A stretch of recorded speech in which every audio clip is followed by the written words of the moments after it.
off in sixth. I'm showing it, it's sixth. VR6 life, 1 gear. Well, I might not have any money at the moment. I have got some very cool new stuff for the MR2 that I didn't have to pay for because Thomas made it for me. And that is one of these absolutely amazing subframes, and even cooler,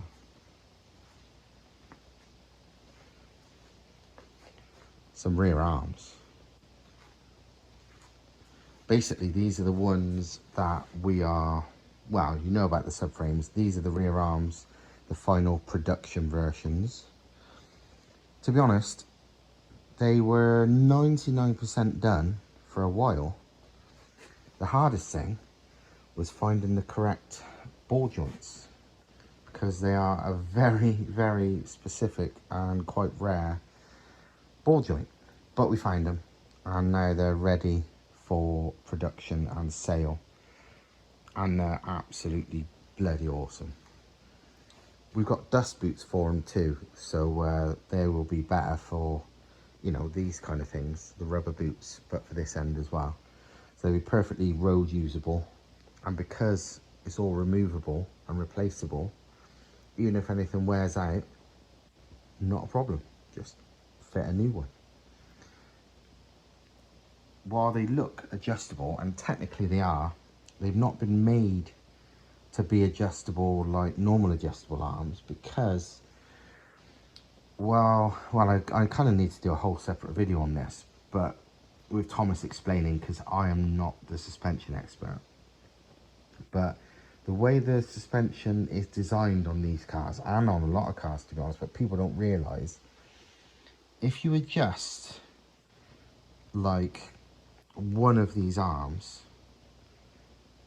but not the others, to match, it buggers up the geometry. Like as it is, like from the factory, the geometry as you go through the full suspension sweep stays correct, but if you lengthen or shorten or whatever one of these arms to correct the static geometry, it actually messes up the geometry as the suspension compresses and, you know, goes into droop and all that kind of stuff. So the best way of doing it really is with the hub end, which currently is not adjustable, but that's why Thomas is going to develop some modified hubs for that reason. So yeah, while these are technically adjustable, Thomas really don't believe, and he's explained why, and we'll have to do a video to explain why, it is correct that they should be adjusted from standard length. It's just not a good idea, but fuck, if someone wants to, they are adjustable. But yeah, these are 316 stainless steel and absolutely mega, as you can tell.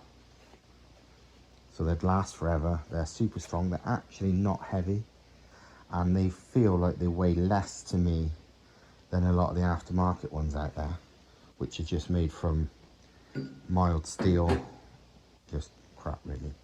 And price wise, they're going to be the same as like the hard race ones and so on. I've just quickly set this up so I can take some pretty pictures for the website, but how fucking cool does that look? And the thing is, it looks good, but it should also, well, will also massively help, because the standard subframe is super flexible with big power. I mean, they're rusty and they're crap and they're made of tinfoil anyway, but for years, K-Series owners, for example, you know, the K-Swap people, they were saying that they flex under load, and, you know, most of them are pretty torqueless wonders compared to turbo power. So something like mine especially, I bet he was flexing like hell.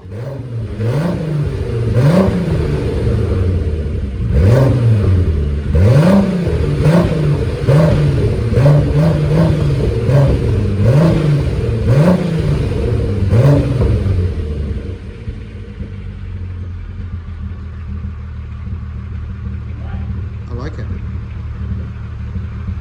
I like it a lot.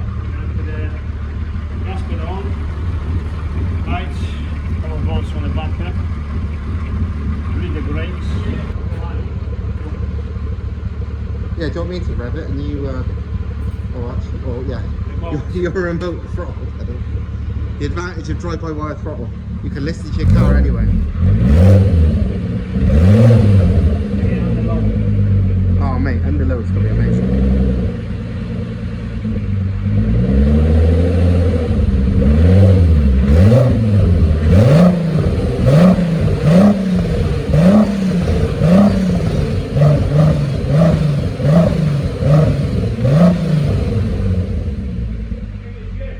Very good. Not too loud, not too quiet. Nice and deep. Yeah. It's No definitely raspy. deeper now. And there's, No oh raspy god, at no all, rasp. I don't It's deep as anything. You know, you'd be showing it off if you own this, because that's a seriously cool looking. Imagine that you rock up at, you know, they think, oh, it's just some modified MR2. And then you open the engine cover and it's like, holy shit. This is just like, Yeah. alright, how much stuff you got inside Yeah. the engine? This could be way over 1,000. Well, yeah, it could be. That's the thing with a VR. It can be anything you want it to. And then you're like, yeah, but you haven't even seen underneath yet. Yeah. And you show them the arms and the subframe. But yeah, no, it's cool as. And yeah, look how clean it is. It's only got like, I think it's got like 51,000, 52,000, I can't remember, not much. Really low mile. So it is actually, you know. 52,671. Yeah, 52,000 miles on it. So yeah, it's a pretty lightly used car. It's not showroom, but it's not bad at all. And and that engine is just awesome. Here's a quick look from underneath. Now it's back in one piece. See the arms and the subframe.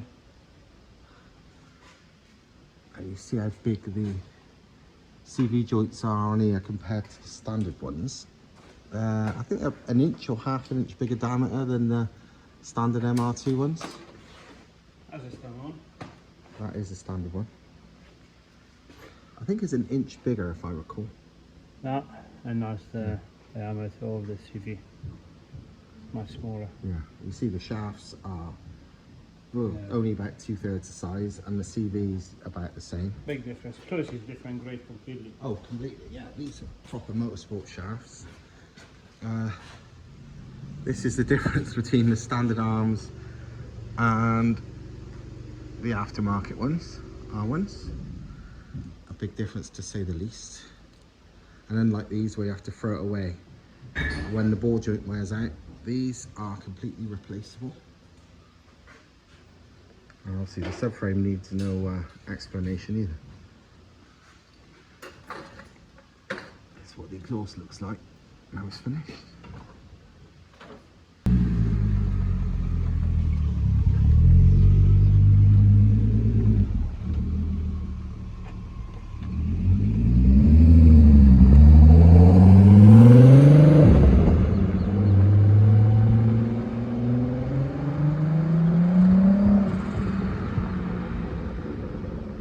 That sounds absolutely badass, and he's literally pottering about in it.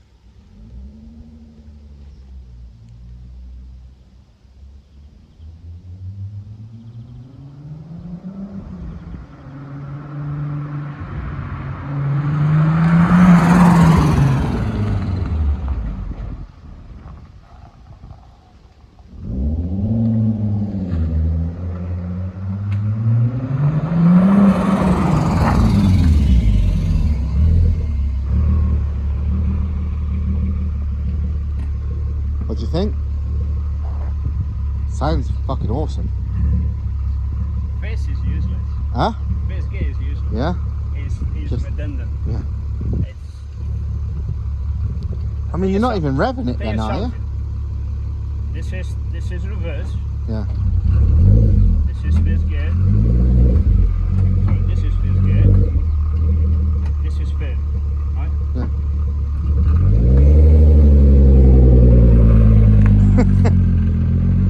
Literally pulling away at idling firm.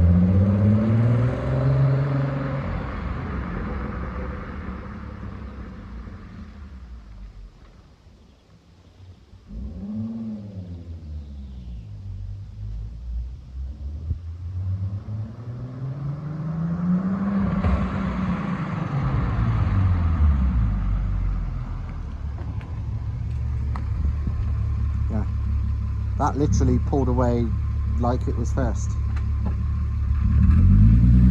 RPM.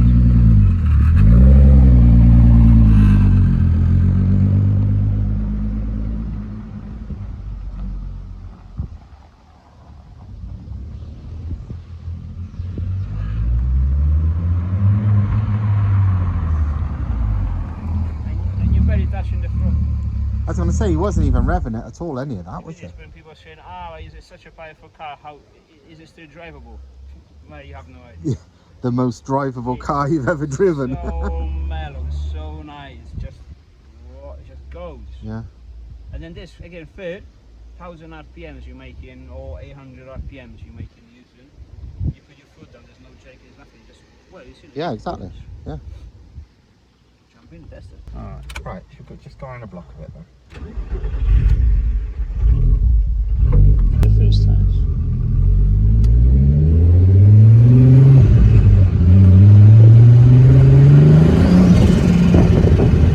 That's only 3,500 RPM as well. Just leave it in fifth. Just see, this is a junction. Yeah? Well, this is second. Okay, let's leave it so. But look, 1,000 RPM. Let's do third then. This is third. Feels identical to second. Third gear, just under 20 miles an hour, 1,500 RPM.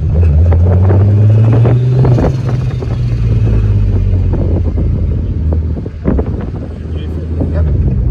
This is fourth. Literally fourth at under 20 miles an hour. And you can just drive around like that.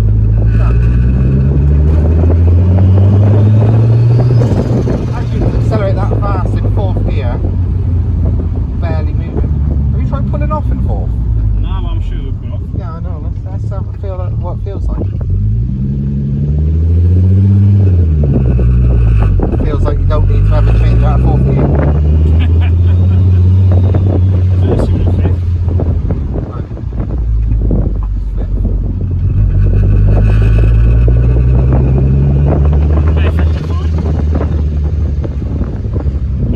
I'm going to try and pull off in fifth as well because fourth sounds so easy.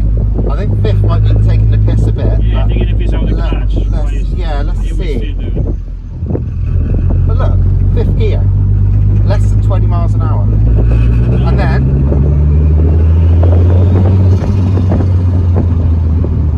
it's ridiculous. This is still fifth, yeah? This is 50, yeah, I haven't touched gearboxes. Oh, let's see how much effort it is to pull off the bit. Basically none. It's like pulling off in second in a normal car, I'd say. No. Absolutely ridiculous. Who needs autos? You just put VR in this and just never change gear ever again. It's crazy. And then it just, yeah. Obviously we can't give it loads because it's not battery, but it's just, that's just badass. And that's like 3,500 RPM. This is awesome. Even it's, I never put it in first. No, I never put it in I'm first. not Even going to here. change down. What's the point? Yeah, no point. First gear is just. It's not because the gears are short. This is standard gears. And I'm not like having to, you know, like when you're in a high gear and you can pull off, you have to take care of the clutch. I'm just driving like it would be like it was a normal car. You know, no effort. So yeah, stop, second gear. I love it. I guess I'm putting a VR6 Turbo in mine. I was gonna say it. It's just a pleasure to drive. Love it. So who's buying this then? I wish I could, but I've got less money than probably everybody watching this video right now, so not me. Right, well, that was an eye-opening day. I planned to come here and work on this today, and I haven't touched it at all. I've literally spent the day with Thomas putting this back together, and now driving this. It's like, holy shit, this is fucking amazing. But I have to hurry up and actually work on this because I've got a half-mile day booked that is full of like big power cars. This with like 514 brake will be one of the lower powered cars. I think there's 11 cars over 1,000 horsepower going. But I want to go there and basically kick as many people with big, expensive and much more powerful cars' asses in my lightweight, super cheap fucking thing. Because you guarantee, I mean, I don't know, but I would say if this performs as it's always done, pretty much everything that will be faster than it, and a lot of things that will be slower than it, will have cost fucking 5 times at least the cost of this to build. Because these are, I don't care what anyone says, because they're wrong, these are definitely the biggest bang for your buck performance builds you can get. A stupidly lightweight car with lots of power at cost absolutely bugger all comparatively to build, you know. So yes, I need to get this ready, and that was today's plan, but instead it's been sidetracked by getting this ready, which it needs to, because this is to be sold, so it has to be ready, otherwise it can't be sold. But I think after people seeing this video, that would probably help a lot of people want it. And now it's sort of ready. Got to put the roof back on it and a few other bits and pieces that Thomas is going to do. I'm going to hopefully be driving this a lot. I'm going to just, even before it's mapped, I just want to go and take people out in it, because I think everybody who experiences it will be like, I want it. Because this video will not do it justice. It's just fucking fantastic. So yeah. Anyway, hopefully that's enough for this video. Next video will be, well, it might be more of this, but it's definitely going to be a lot more of me getting this ready for the half-mile day, because I've got a few weeks. And yeah, it's only going to take me a couple of days to finish fitting everything, but I want to test. So the things that I've not even spoke about it yet, but things I want to finish fitting, I need to test and set up. I haven't even tested the bloody nitrous yet, which I've had fitted for months now. There's all this shit to do, so I've got a lot. I need to get on with it. This week, this is the first time I've touched a car this week, and it's already nearly the end of the week. And I'm not going to be able to again for another about 3 days. Got stuff to do. Life. So yes, good times, big things coming soon, but yeah, next video. Anyway, hope you liked it, and see you next time.